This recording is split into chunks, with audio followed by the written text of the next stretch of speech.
Thank you very much for joining us. Another indication of the level of third world technology around here is that a whole group of us got together to buy your book weeks and weeks and weeks ago, and it still hasn't arrived in South Africa. Bastards! I had to eventually read it on Kindle, which is probably a good thing because it needs so many notes to keep following it. So for the rest of you who hopefully could still hear me, the point of the book is that it's a very unconventional history. It's not an academic history at all. The focus is on the lives of very specific individuals, their extraordinary courage and determination, their immense sacrifices, their refusal to back down, and very often it's based on their own letters and diaries. And as a result, there's an extraordinary vividness to the writing. It really makes the tragic circumstances of Jewish existence in the early 20th century really come alive. So Molly herself is not dissimilar to the characters she writes about in the book. She's an artist. She's illustrated this book herself. She's a journalist. She's a free spirit, and she's, most important, an activist herself who has traveled to war zones and refugee camps, the West Bank, Arab Spring. And as she puts it, I knew the floor of a police cell, the boredom of a leftist meeting. I think we can all agree with that. So Molly and I discussed a format in which I asked her 6 questions that illuminate areas that I think are of special interest to ourselves. Because the story of the Bund is primarily a story about the Polish and the Ukrainians, and there's only a relatively small amount about the Lithuanians, but I thought we can kind of emphasize our own interest in it. And then Molly was very interested in the South African communist and socialist history, which is of really quite significance in South Africa. And I said I would spend about 10 minutes talking to her about that. So that's basically the format we're going to take today, right? So Molly, for the benefit of those around here who haven't been following you all over YouTube and social media, can you give us a really quick summary of what is the Bund? The Bund, well, first of all, I just want to thank all of you guys for taking the time on what's probably a beautiful day to sit in a room on probably uncomfortable chairs and listen to me speak. I do not take the privilege of your attention for granted. It's my first time speaking to a South African audience, and you have my infinite gratitude. Well, what is the Bund? The Bund was a secular, socialist, defiantly Jewish, and uncompromisingly anti-Zionist revolutionary party that was born in the Tsarist Empire, which in 1897 was probably the most wretched place in the world to be Jewish. Jews were a racialized minority whose prospects for work, for education, even the places where they could live were constrained by the fact that they had Jew stamped on their passport. In addition, as we in America should well know, whenever a government decides that a minority is their extra special problem, this leads to all sorts of freelance bigotry and violence, and it's not a coincidence that the word pogrom is a Russian word. Now, the Bund was created by young Marxist Jewish troublemakers who wanted 3 things.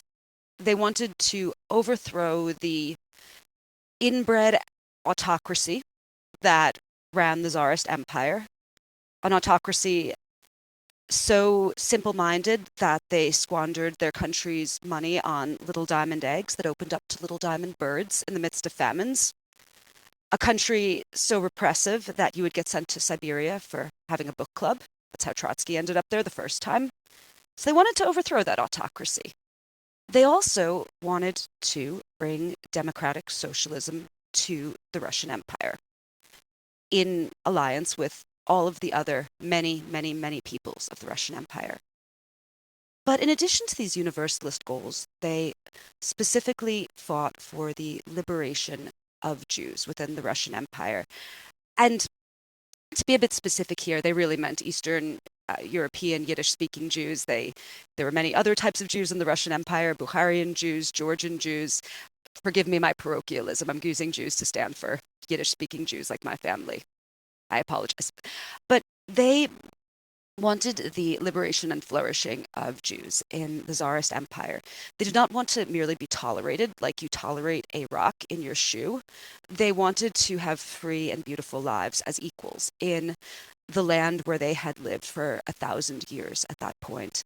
They wanted to be able to publish in the language of Eastern European Jews, which was Yiddish.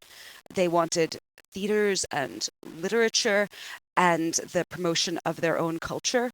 But they did not view this as a segregationist project. The goal was not to create a Jewish state in Vilna. The goal was to live and to acknowledge that they already lived in a diverse society where all sorts of people lived: Russians, Poles, Ukrainians, Crimean Tatars, but where people did not have to dissolve themselves into a dominant culture. You did not have to become Russian to deserve to have rights and freedom. They believed that everyone should be able to remain themselves while fighting alongside each other for the better and more beautiful world. Now, the Bund went through a few different periods.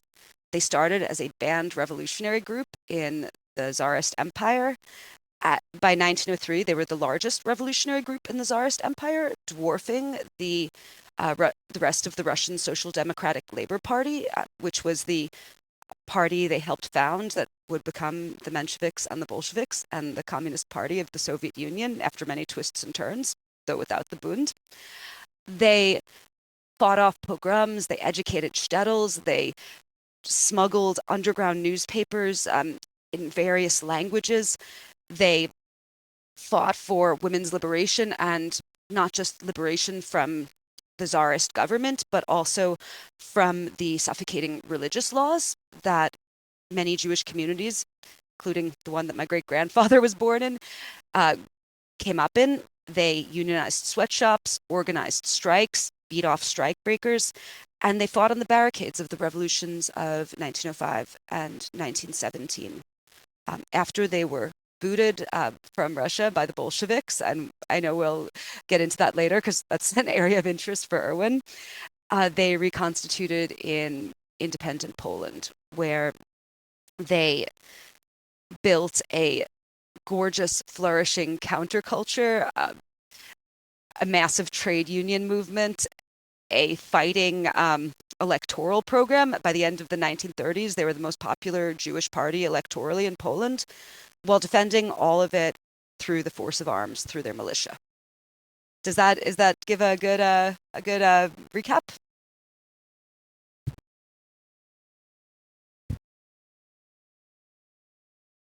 Also, is it Anton or Irwin in the green sweater? I don't. You've now answered almost all 5 of the questions I was going to ask. Sorry. How about we start this way? What fascinated me was that the book was actually the product of some 6 years of research. It didn't just pop out of nowhere.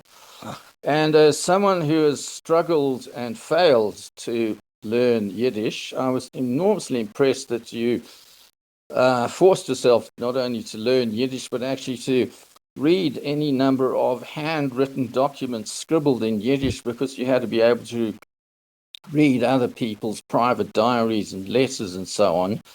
So perhaps you could sort of tell us about your sources, which are one of the key reasons why it's such an interesting book. Thank you. Well, I had to learn Yiddish to write this book, because if you want to report on a place, you need to speak the language of its people. And it's the same if you want to report upon the past. You need to speak the language of the ghosts who you are disturbing. And the Bund, in addition to Russian and Polish, they spoke Yiddish. Now, would you guys just raise your hand, Anton, and you can tell me yes or no. May I make a 5-second foray off camera to show you a visual aid for some of the things that I looked at for source material? Or 1 second. But actually, here. I'm just going to grab some books off the shelf so you can see the quantity of red and dull socialist text. 1 second.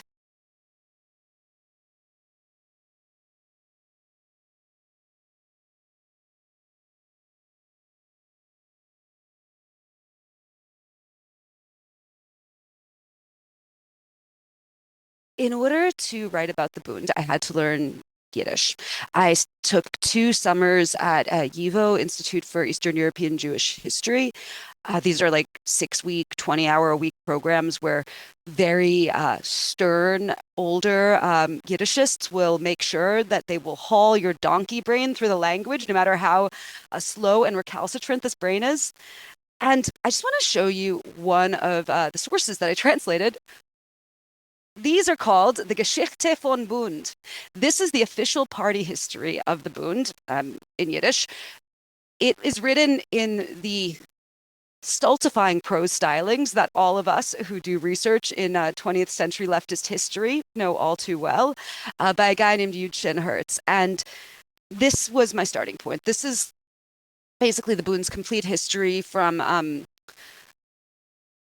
their roots as a series of illegal study circles in Vilna through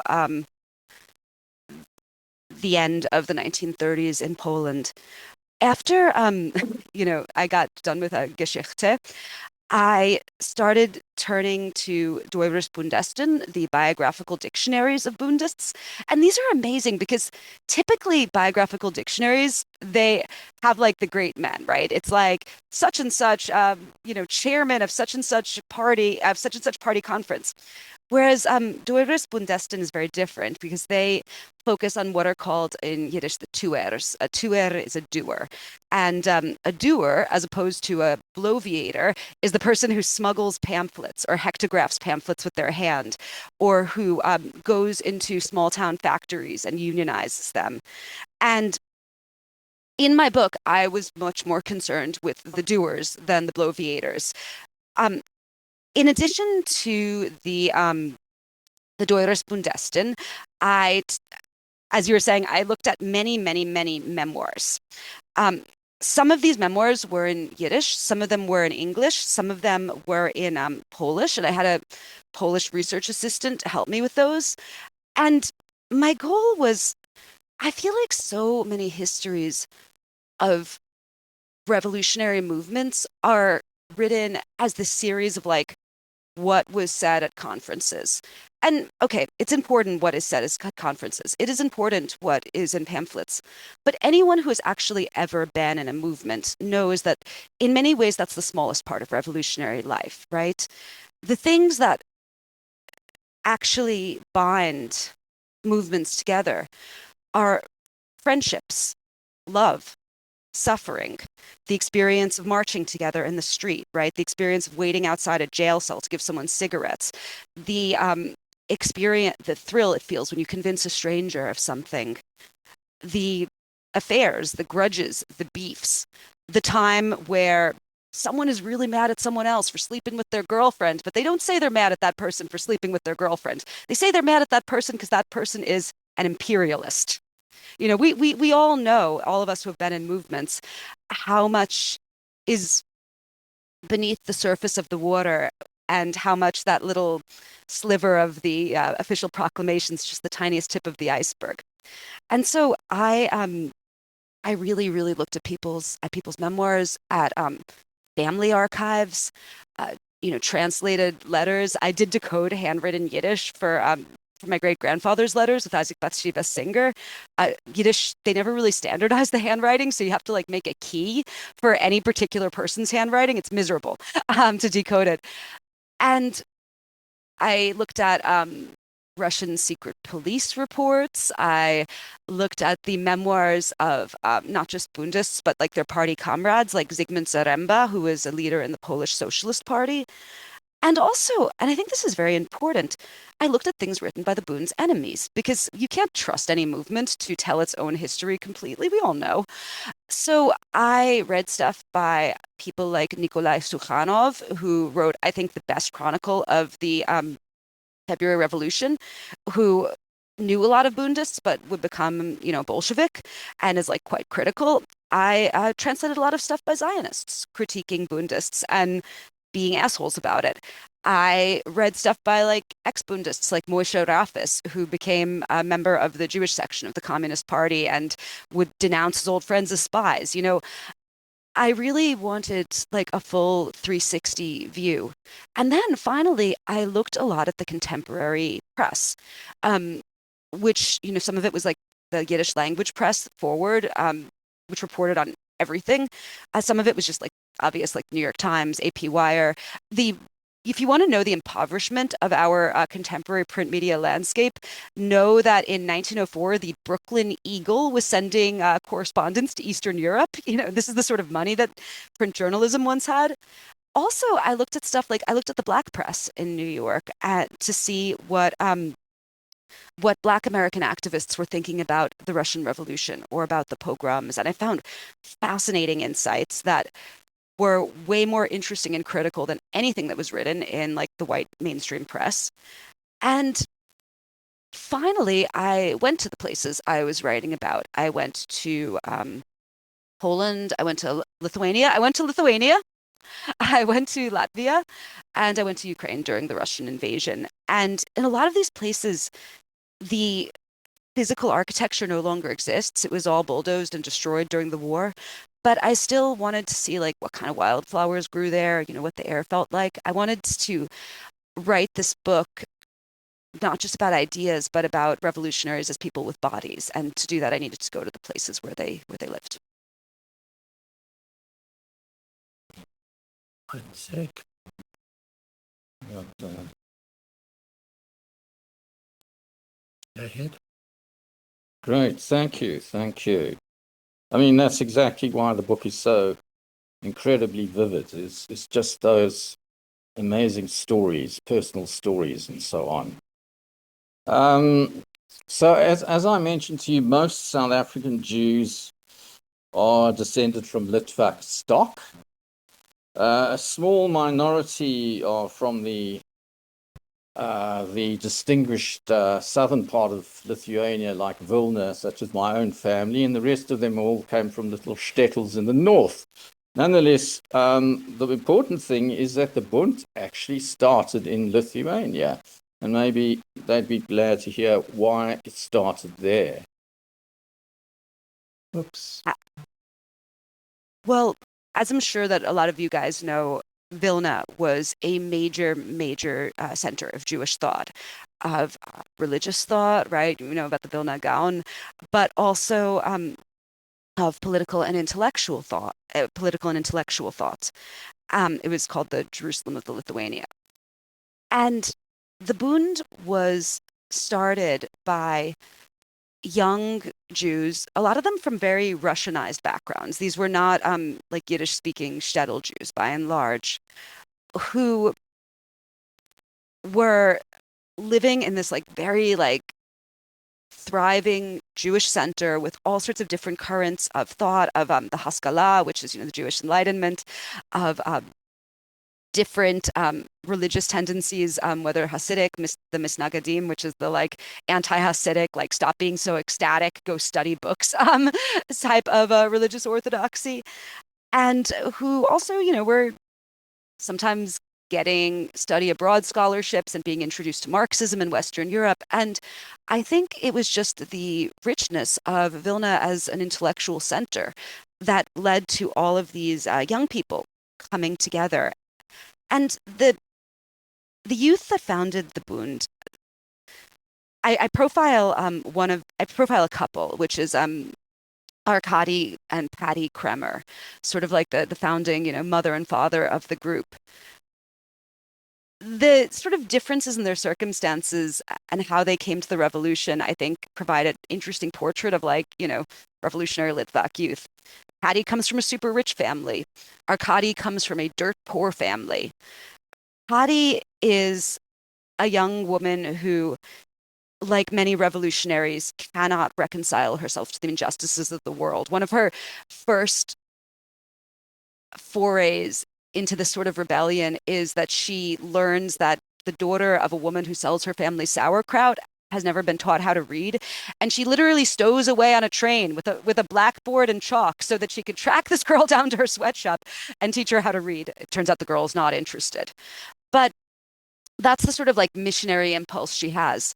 She meets Arkady Kremer because he is a miserable, grumpy young student living in the attic that one of her family friends rents out, and he's just such a sour and friendless boy that the family friend literally asks her to just like come by and talk to him because it's just creepy to have someone with no friends like that. And like so many young women, she's instantly seduced by his miserable demeanor. The two of them have a stint studying together in St. Petersburg. Jews in general were not allowed to live in St. Petersburg unless they were quite rich or unless they were in university. And, both of them were able to get university scholarships. But after a series of leftist political dalliances, both find themselves arrested in various circumstances and sentenced back to internal exile in Vilna. And there, rid of the possibility of a prosperous future, with some experience being interrogated and smacked around and locked in a cold cell, banned from university, they decide that there is only one thing to do with the world, and that is to remake it. And they find other youth like them, young people with large illegal libraries and the beginnings of a rap sheet, and they start organizing in the way that revolutionaries did in that era, which is that they start a bunch of book clubs. And the reason that they start book clubs is not just because we are congenital nerds. They start book clubs because the Marxist theory, as it went in the 1880s, was that even though the proletariat was the agent of history, the Russian proletariat was very stupid and backwards, and it could not possibly do its job as the agent of history until it had learned some things. And so Russian revolutionaries in the 1880s of all stripes thought that their duty was basically to set up a lot of classes. Most workers were not interested in taking classes after 20 hours at a sweatshop, but Jewish workers, being nerds, were. But after about 4 years of making these highly popular study circles, Hadi, Arkady, and their young friends that were called the Vilna Group realized that they are not actually any closer to revolution. And instead, what they've done is they've created a class of worker hipsters who are not using their knowledge to overthrow the czar, but rather to impress girls and act like they're better than other people. And they decide they need to try a different tact. Now, as I said, Vilna was a major Jewish center of all sorts. And one of the things that was bubbling up at the same time as these study circles was the beginnings of a trade union movement. It started with the young women that worked at cigarette factories, but by the early 1890s, all sorts of primitive unions are being formed at the workshops and sweatshops where Jews are employed. Jews are largely kept out of heavy industry. They're not allowed to work on the railroads or the telegraphs. So they're very often working at these like shitty little backwards places that aren't even protected by what passes for employment law in the Tsarist Empire. But nonetheless, they're forming unions. They're creating mutual aid funds to support them through strikes. They're creating little groups of thugs to enforce their pickets. And what Patty and Arkady and the rest of the Vilna Group realize is that instead of telling the workers what to do and think, that they might ought to try listening to them.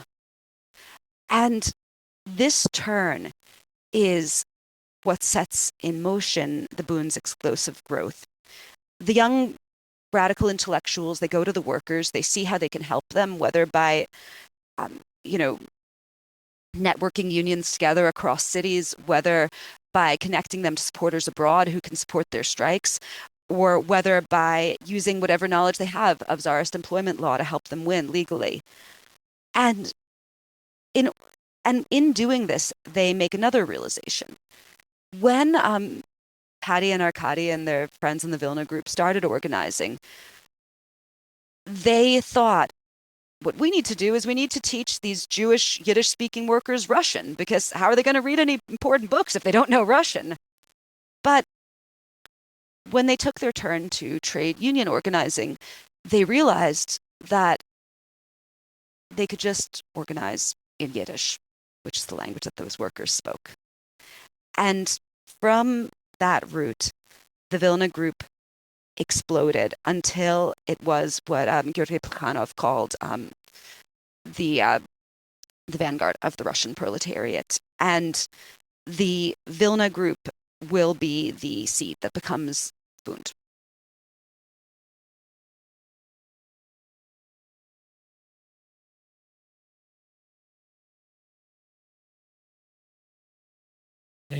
Right. Thank you.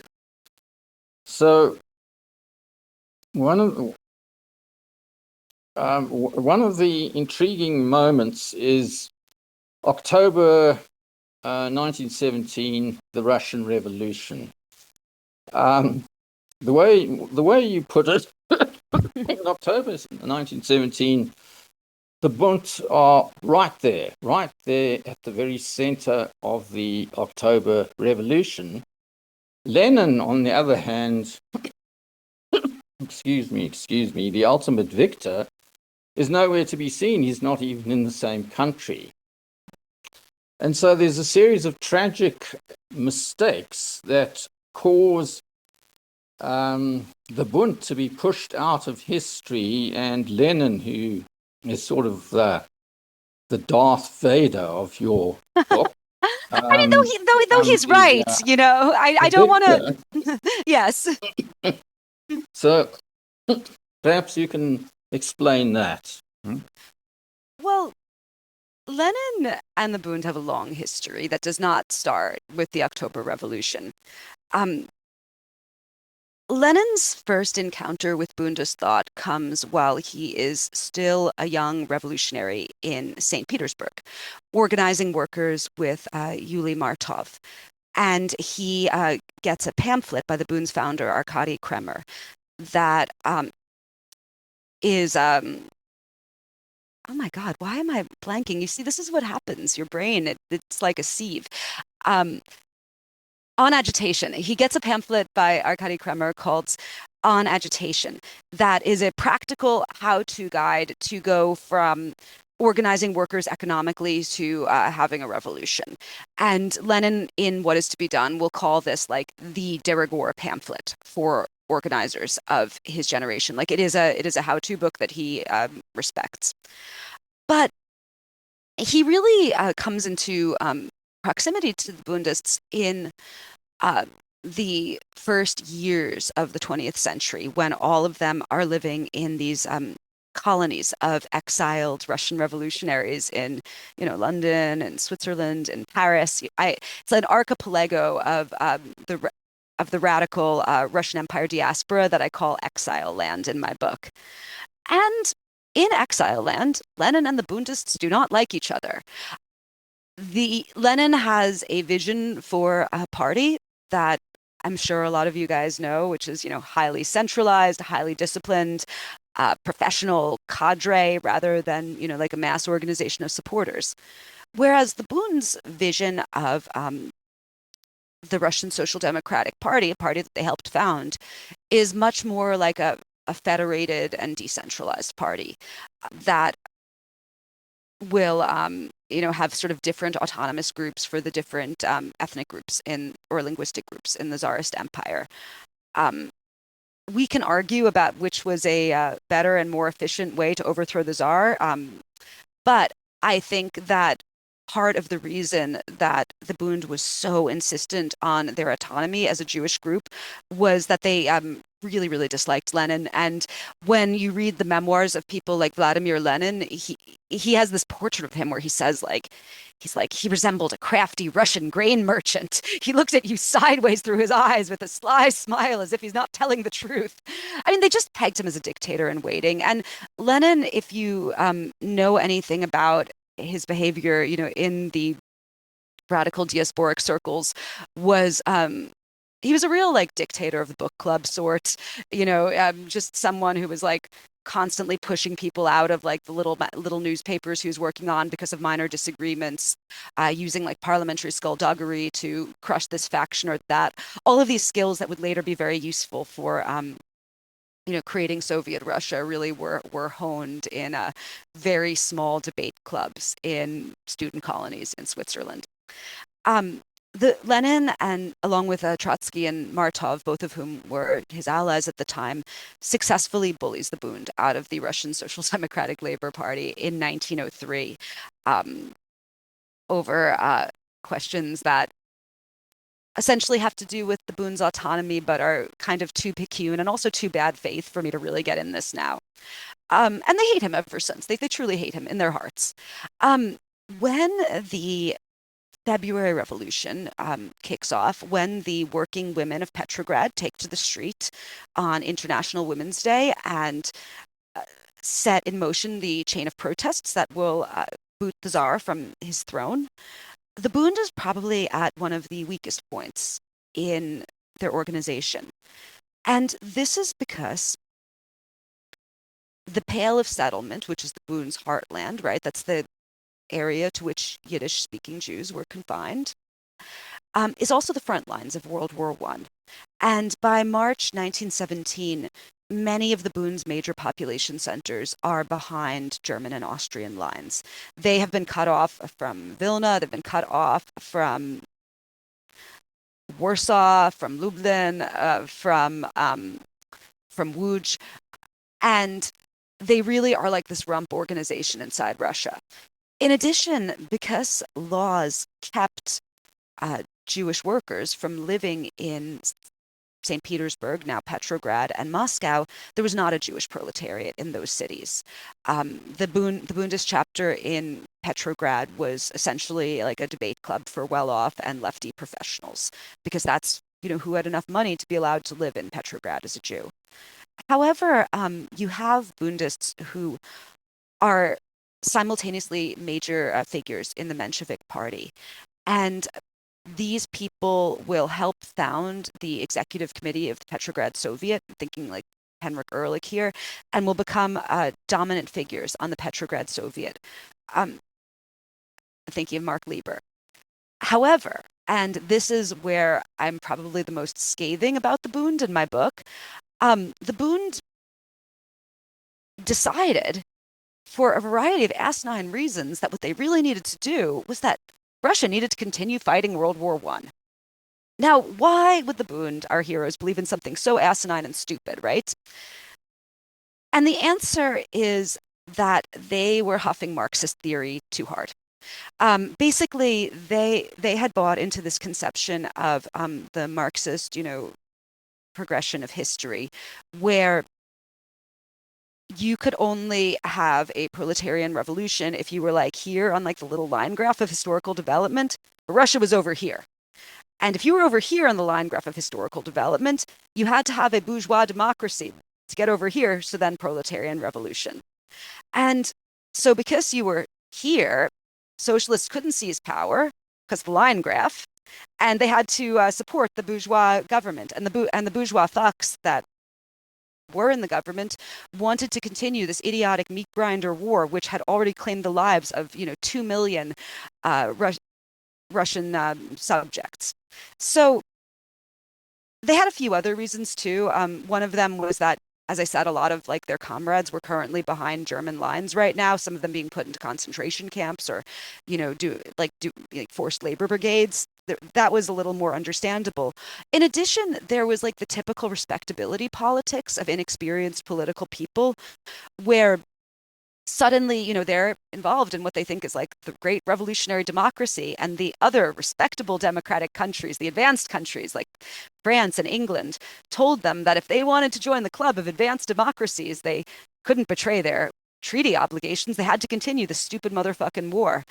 And one of the most harrowing memoirs that I read was the memoirs of Raphael Abramovich, who was a Bundist who opposed continuing the war. And so he was like of a minority faction of Bundists who were called Bundist internationalists. And there's this moment that, to me, it was like the most heartbreaking thing. So the whole time he's just ranting. He's like, you cannot continue fighting this war. The soldiers are lynching their officers and returning to their villages. How do you continue fighting a war if your soldiers won't fight, dummy? Like, what's your plan? And finally, after just being marginalized and shoved aside, he gets the chance to speak to Mensheviks and socialist revolutionaries and Bundists in the Soviet. And he asks them that. He's like, you can't continue fighting. If your army won't fight, no more fighting. That's how it goes. You cannot continue the war. And he gets increasingly desperate. And he's like, the whole reason that the soldiers overthrew the Tsar was they don't want to fight the war. They're going to overthrow you. You have to end the war while you still have power. And finally, like just out of sheer desperation, he's like, maybe you have some other plan. Tell me your plan. How are you going to save the Great Russian Revolution? And the audience just looks at him blankly. And the chairman of the Soviet, who has an unpronounceable Georgian name, says to him, that's a complicated question. We're gonna get back to you on that. And then afterwards, a bunch of his comrades in the Bund come up to him privately, and they say, Raphael, you were so right. That was really brave of you. I agree with you. We do have to end the war. And he says, well, if you agreed with me, why didn't you back me up? And they're like, well, it's just too much to go against the Marxist progression of history. And by that, they meant the opinions of their friends. And so the Bund's majority faction and the majority of the Mensheviks and the socialist revolutionaries will hurl themselves into the dustbin of history by, at least in Russia, by supporting a suicidal and doomed war, and thus making a space for Lenin to roll into Finland Station and immediately become the dominant figure of the history of the 20th century that he was. And there's even this moment that I found in a memoir that was like so funny, where Henrik Ehrlich, a Bundist on the Soviet, a supporter of continuing the idiotic war, his son has a nanny. 7-year-old son Alexander has a nanny. And the nanny is in search of a hot Kronstadt soldier for her to shack up with. So she's always going to the palace of the Tsar's mistress that the Bolsheviks have taken over to, find a cutie in the crowd. And while she's cruising, she leaves the 7-year-old boy to listen to the speeches. And the 7-year-old Alexander, he looks up and he sees a little bald man on the balcony who's saying that the war is stupid, and that the provisional government is stupid, and that what do people need to die to retake Constantinople for Russian Orthodoxy, and that the soldiers should turn their guns on their officers. And he thinks that little bald man makes a lot of sense. And when he comes home to his mother, a fellow Bundist revolutionary, one of my main characters, Sofia Dubnova, he says, I don't want to die for Constantinople. And his mother's like, where did you hear that? And he said, oh, I heard it from the bald uncle. And the mother knows immediately who it was, because what Lenin said made so much sense that even her 7-year-old son knew that he was right.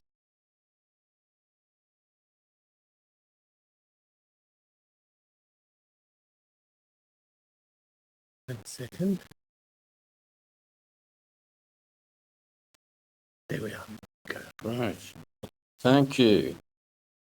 Okay, a key point of the book is this, that there's always been the claim, and it's a particularly popular claim in Israel, that the Jews of Europe went meekly to their deaths, and that's one of the reasons why the Sabras consider themselves to be a different kind of person who would not go meekly to their deaths. But your book is saying exactly the opposite. You're saying that the Bundists actually fought back valiantly right from the get-go with whatever weapons they could find, and that the weakness was not lack of will, but lack of resources and support from others, including other Jews. The Bund was, from its very...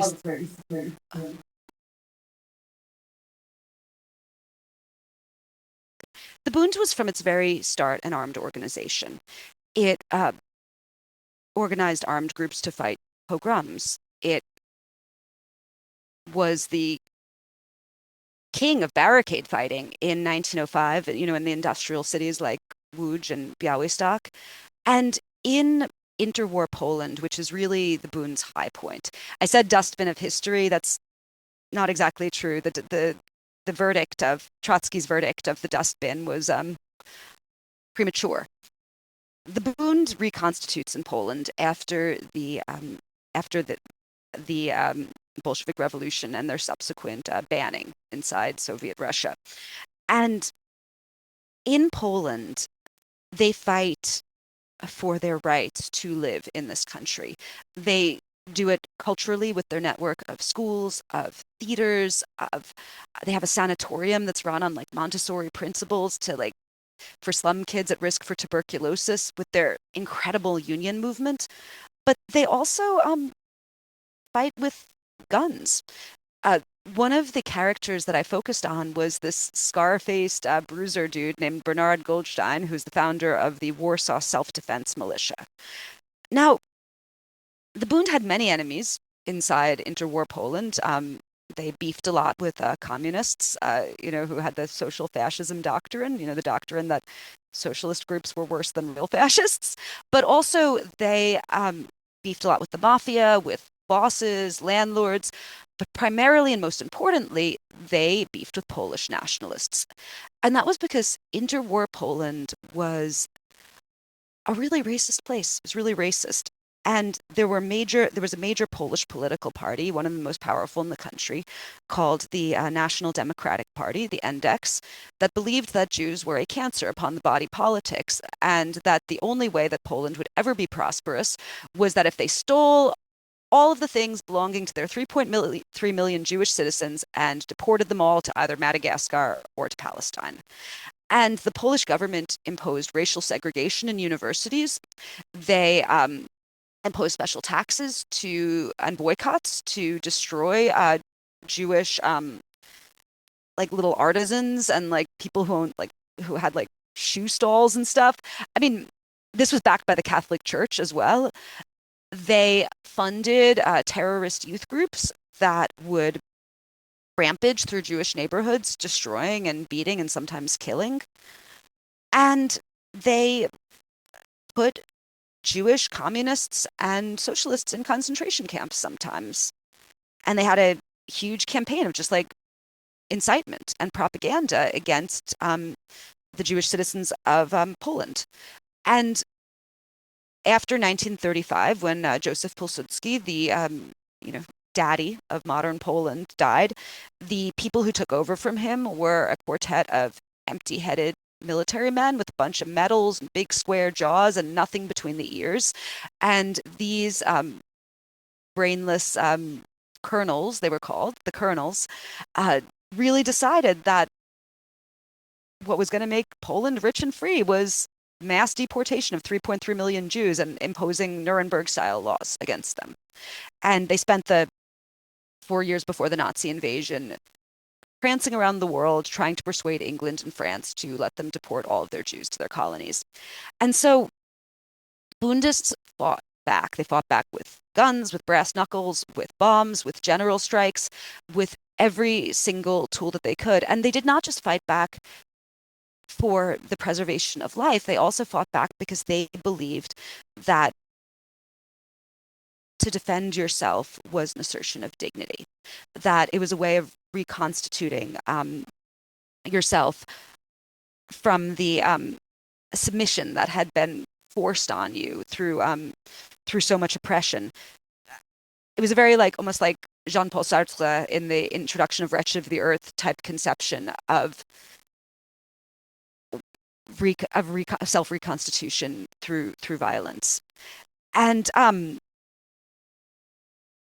at the same time as the Bund was fighting on the streets of Poland to defend their communities, Zionist leaders were cutting deals with the racist Polish government. And one of the things I write about in my book is that both the Haganah, which was the labor Zionist paramilitary, and the Irgun, which was the fasci revisionist Zionist paramilitary, they received weapons and military training from a poisonously anti-Semitic Polish government, and their fighters actually had to sign documents saying that after they received training, they would leave Poland so that they couldn't defend their own communities.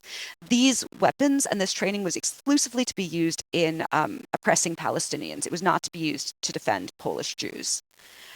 And you have these astounding quotes from Bundist leaders like Henrik Ehrlich, where he's saying, you know, Zionism has always been the Siamese twin of anti-Semitism, and that Zionism sees Jews as a second-class citizen in Poland, and they desire to make Jews a first-class citizen in Palestine and Arabs the second-class citizen.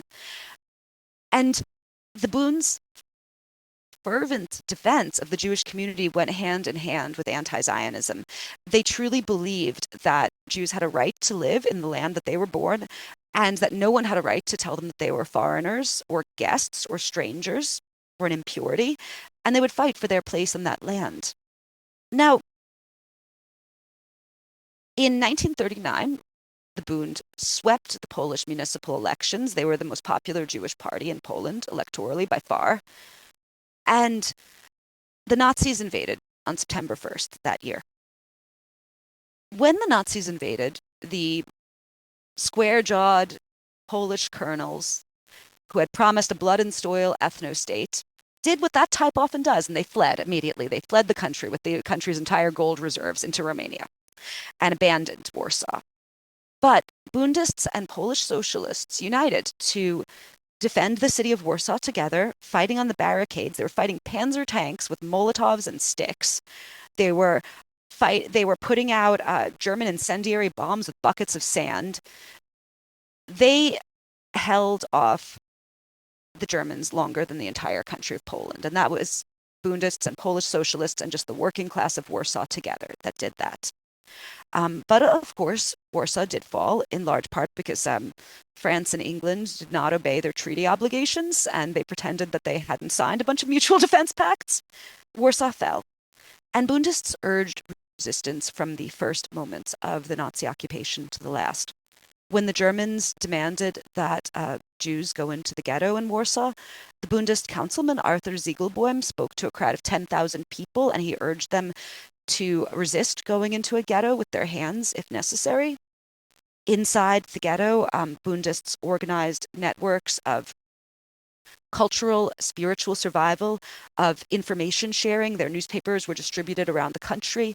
It was the Bundist Zalman Friedrich who dressed up as a Polish railway worker and followed the tracks to reveal that trains were not going to work camps out east, but were rather going to the death camp in Treblinka. It was the Bundist Leon Feiner who coordinated with the famous Polish Home Army soldier Jan Karski to reveal the truth of the Holocaust to the world. And in 1943, after most of the ghetto had been murdered, it was Bundists, left-wing Zionists, and communists who united to form the Jewish Combat Organization. And together, these very young people who had been armed with 50 guns from the Polish Home Army held off the most powerful war machine in Europe for week upon week upon week. And the Germans did not defeat the ghetto fighters in hand-to-hand combat. They defeated them by firebombing them and burying them alive in their bunkers and tunnel networks and gassing them in those bunkers. A few young Bundists were able to escape the wreckage of the ghetto, and they fought until the end of the war as partisans and participated in the doomed Warsaw citywide uprising of 1944.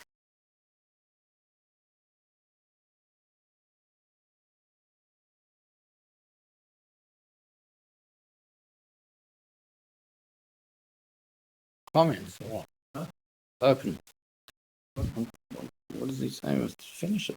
He's saying finish off. He's saying finish off. Go ahead.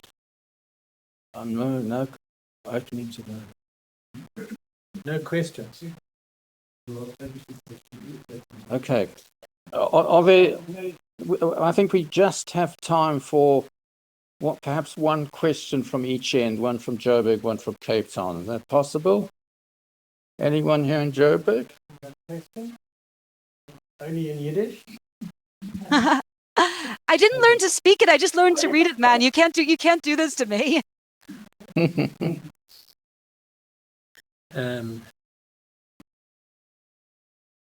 Wait 1 second. Just Okay. unmute you. What? There. Okay, go ahead.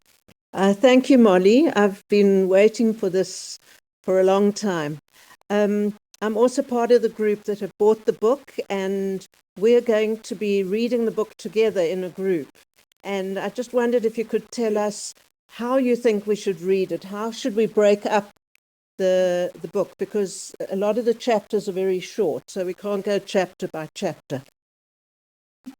Typically, what people do and what I recommend is that, there's 4 parts, right? There's a part that's about the Bund's early underground days in the Tsarist Empire. There's a part that's about the Russian Revolution. There's a part about the Bund and the interwar Poland. And then there's a part about the Holocaust that covers, the aftermath a bit. So I think that's a pretty natural division. And I think one of the things that's like really enriched book clubs about my group, because there's been so many book clubs, is just kind of doing a poll of the interests of your members. Like, some people are interested in practical lessons that they can learn from the Bund. Some people are interested in women's history. Some people are interested in the more internationalist aspects of the Bund. For instance, this is an almost insane act of solidarity, but when during the Great Liquidation of the Warsaw Ghetto, Bundist underground leaders used an illegal radio to message their representation in London. And in addition to, asking, for the protection of the Jews of Warsaw, they also demanded that Britain release Mahatma Gandhi from prison. And they demanded the freedom of India. Imagine this. These are people living under floorboards in Warsaw, demanding that the British Empire release Mahatma Gandhi. So I think that this sort of Bundist internationalism is something very interesting and a through line of their story. And that's something a lot of people focus on. So I think, do a poll, see what are your members interested in, because the book it's dense, it has a lot of threads, and there's a lot of different ways to discuss it. I very much meant this book not as the be all and end all definitive book, but as a doorway that people could walk through to explore their own interests.